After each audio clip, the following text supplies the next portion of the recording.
Andrew Wilson, it's Spicoli. Haven't heard from you, amigo.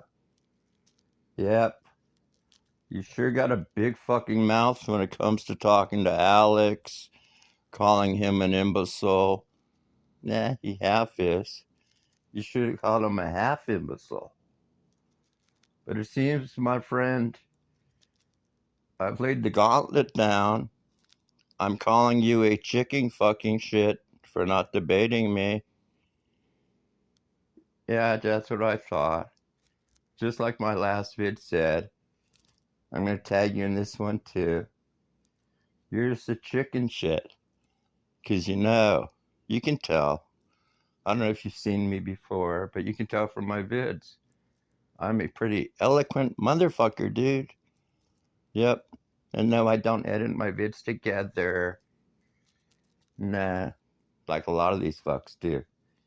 I don't know if you do. I don't think you do. But you know what I'm talking about. These guys that shoot a 10-minute vid and it takes them a fucking, hour to shoot it. And then they got to edit all the bullshit out back to 10 minutes. Why? And you can always tell those vids too, because they never move the camera and they just sit there and pull out frames. If there's a pause for like 10 seconds or a minute or even 5 minutes because they don't know how to talk off the top of their dome like you or I do without having to like start that da. Notice I never say duh or ha when I speak. Nope. You never find me doing that. The worst I'll do is say stuff like, because you do know. I'm smarter than you. And that's why you're afraid to go on Sarah's show with me to debate me on the man whose balls left nut you would suck if you had a chance. The crook himself, Trump. We could debate on him. We could debate on his illegal activities. What do I really want to debate on?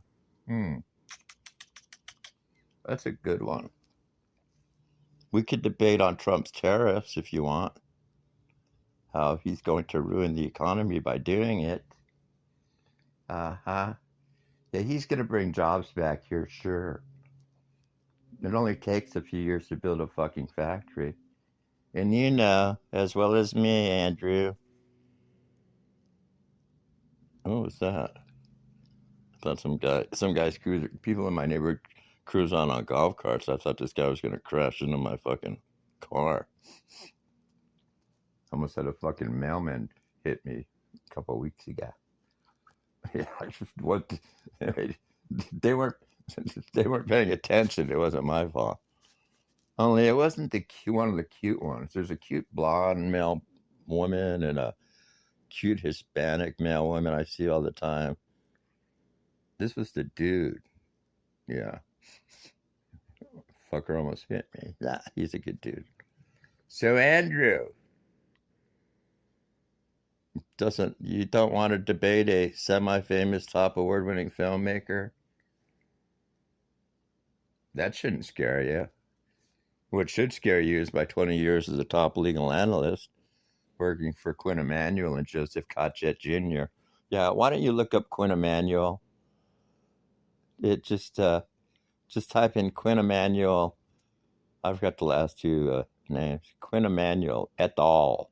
Law firm. Figueroa Street, Los Angeles, California, downtown. Right next to the pantry. Open 24 hours. We used to go there.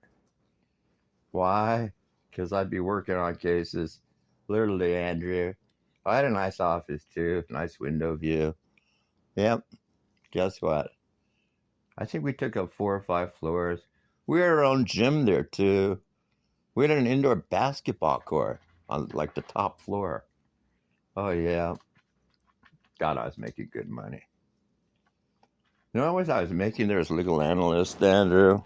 And this was like 2008 or 9. I was working on case. Now keep in mind I was working 12-hour days. Sometimes I'd even sleep over in my office. Yep. Believe it or not. I like a little cot in my office because I'd be working late, and I brought my sleeping bag. Yeah.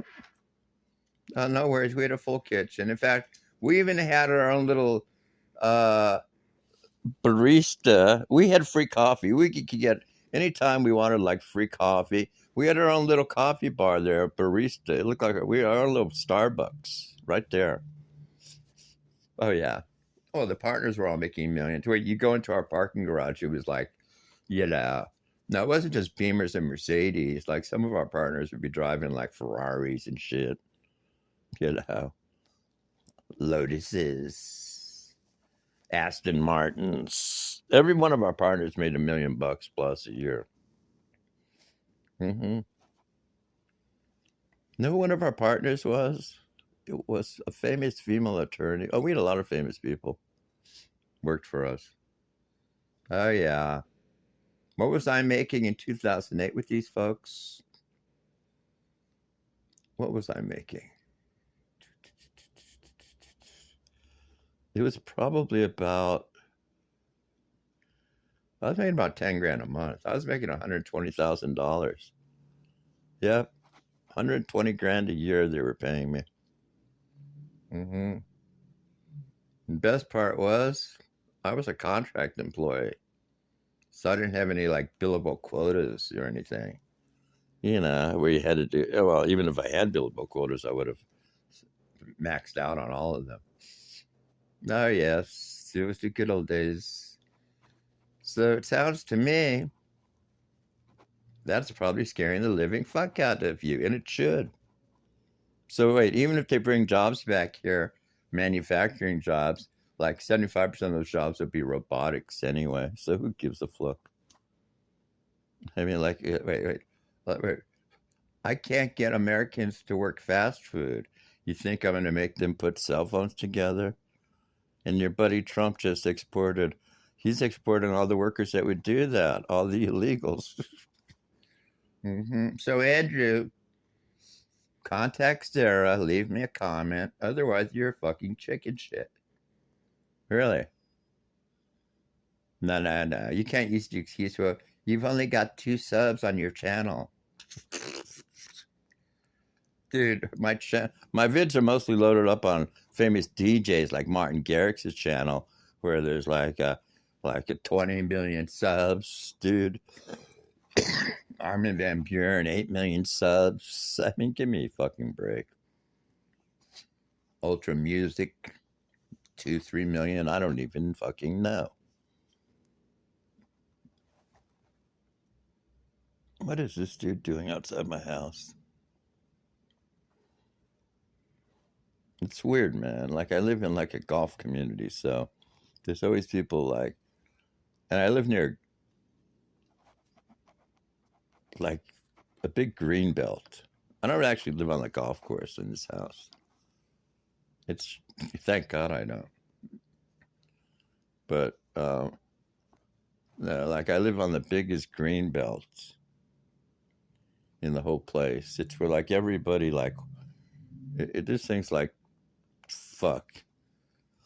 It's probably 20 yards wide.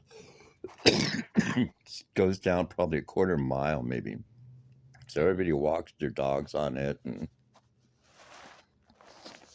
there's always guys doing shit out there, fixing sprinklers or mowing the lawn or trimming palm trees. I don't know what this dude's doing. All I know is I'm sitting here drinking my 100 milligram THC soda. And when my cat's sitting here, I'm getting ready to go out. There's really no wind today. And I've got, like, literally from my couch while I'm laying here, I've got, like, the perfect view of Mount San Jacinto. I might have the whole fucking best view of Mount San Jacinto, my whole complex. No. I'm the only one that can probably see San Jacinto and San Gorgonio. One's 10 miles away, and one's, I don't know, Gorgonio's probably 30, maybe, I don't know. So keep your cards and letters coming. I assume you're just, like I said before, I'm going to say it again, Andrew. You're afraid. That's it. You don't seem to be afraid of anybody else, but I can see why. Wait, you know what? I'd be afraid to debate a guy like me, so you should too. Seriously. I would definitely not want to debate myself. Thank God I don't have to. Yep. And we can ask little Romeo here. I don't even argue with myself, so we cool, right, Romeo? We could have a discussion. I mean, it doesn't have to be a debate where there's a winner and a loser. This way you save some face. You save face to your faithful audience. I don't really have an audience that watches me on here. No, thank God. My audience is watching, but they watch my EDM vids. That's what they watch. My EDM live stream festivals and shit. That's what I'm semi-famous for. Mm-hmm. And I like it. Andrew, I'm an artist and a legal analyst. Not really somebody likes to. To me, debating is all just about arguing. They usually just break down an argument. So I'm not usually one to, yeah, sure, if I'm on a live stream or something, or I meet some dude like you that, has a big fucking mouth like me and thinks your shit doesn't stink. I know my shit stinks. But so if you want to, but normally, like, you think I'm sitting here getting into debates with people I meet and shit, or friends of mine, or no, rarely. Even my brother, who I don't get along. Well, my brother and I get along, only because I purposely don't go out of my way to argue with him. That's why. Let's just say my older brother and I, if we weren't brothers, we would not be friends. How about that one?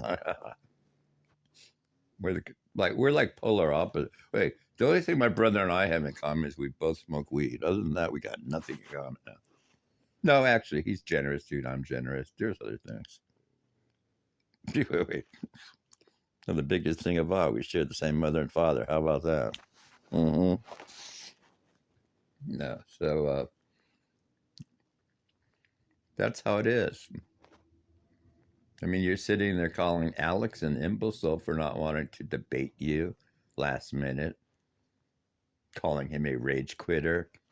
I can't even get you to rage. You're not even a rage quitter. We call you you're I don't know what you are. You're a rage chicken shit, in my opinion. And I like you too, I'm telling you. This is nothing personal, no hard feelings. I just want to show you you're not as good as you think you are. That's all.